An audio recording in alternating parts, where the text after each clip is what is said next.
Can you believe that 20% of the stars in the universe are wandering?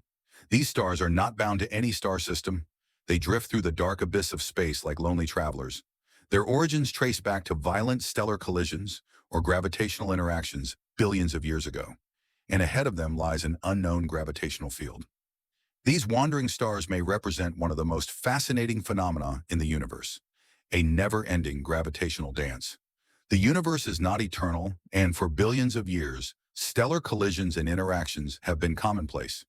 Every such event can eject millions of stars into interstellar space.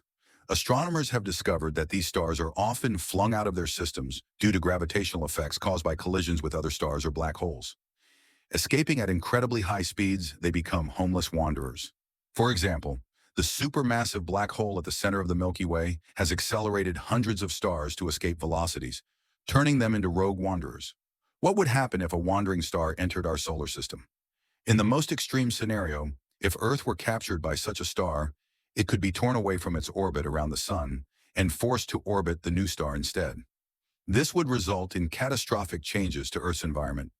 Could life adapt to the shift in radiation, temperature, and orbit? The answer is almost certainly no. The influence of wandering stars extends far beyond what we can imagine. For instance, a wandering planet discovered by researchers, potentially dating back billions of years, may have disrupted the early solar system. Its gravity could have scattered celestial bodies, pushing them toward Jupiter and Saturn and forming irregular satellites with retrograde orbits. Such events were not uncommon in the early universe. It is estimated that there are about 1.4 billion rogue planets in the Milky Way alone.